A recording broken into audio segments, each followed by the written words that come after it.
Please আপনাদের কাছে অনুরোধ থাকবে সাইদুল ভাই কেউ আলু করবে আপনি বসেন হয়তো আমাদের ল্যাঙ্গুয়েজ আমাদের ভুল হতে পারে আপনারা মাফ করে দিবেন প্লিজ আপনি বসেন সাইদুল ভাই ইব্রাহিম ভাই আপনাদের প্রতি অনুরোধ আমরা আজকে আমাদের ডান দিকে ডিনারের ব্যবস্থা আছে আপনারা সবাই ডিনার করে যাবেন আমাদের দুধ থাকতে পারে আপনারা প্লিজ প্লিজ প্লিজ আর কিছু বলবেন না আমি বলে দিতে চাচ্ছি আপনারা আর কিছু বলবেন না আপনাদের খাওয়া দাওয়া শেষ করবেন আচ্ছা এই কথাটার জন্য আমি নিজে দুঃখিত আমি আপনাদের কাছে ক্ষমা চাচ্ছি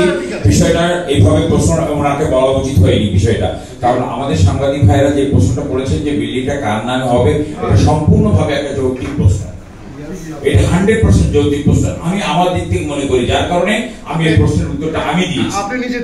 দিয়েছি আমি বলেছি যে এটা বাংলাদেশ সোসাইটির নামে হবে এবং বাংলাদেশ সোসাইটি একটা নন প্রফিট অর্গানাইজেশন তার নামে আমাদের মর্টগেজ করা খুবই কঠিন হাতে গোনা 3টা কোম্পানির মতো আছে অ্যাপ্রক্সিমেটলি যারা হয়তো মর্টগেজ করে সেই মধ্যে আমরা হয়তো একটা প্রাইভেট মর্টগেজের মাধ্যমে আমরা বাংলাদেশ সোসাইটির নামে এটা কিনবো এবং আমরা মর্টগেজ বাংলাদেশ সোসাইটির নামে নিব নিয়ে আমরা মর্টগেজ করব সুতরাং এটা সম্পূর্ণ একটা যৌক্তিক প্রশ্ন ছিল এটা কোনো অযৌক্তিক প্রশ্ন ছিল না এটা ভুল ত্রুটি হয়ে থাকে অনেকের কাছে তারা ধন্যবাদ আপনাদের সকলকে আমরা আজকে ইভেন্টটাতে আসলে আজকে ইভেন্টটাকে আপনারা সাকসেসফুল করে তুলেছেন আপনাদের কাছে অনেক ক্ষমা চাবো আপনারা যদি না আসতেন আজকে ইভেন্টটা এভাবে সাকসেসফুল হতো না তবে এটা প্রেস কনফারেন্স ছিল কোনো বক্তৃতার কোনো জায়গা না আমরা কোনো বক্তব্য দেব না তবে আমাদের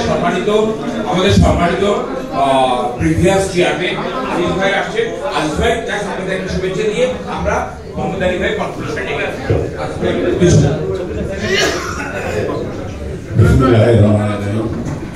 আজকের সম্মানিত সভাপতি আমার সাবেক প্রেসিডেন্ট ভাইয়েরা এবং সাধারণ সম্পাদক ভাইয়েরা এবং বর্তমান কার্যকরী পরিষদ এবং আমার সম্মানিত সাংবাদিক ভাইয়েরা এবং অতিথিবৃন্দ আসসালামু আলাইকুম। এখানে 50 বছর পূর্তি যে অনুষ্ঠানটা হতে যাচ্ছে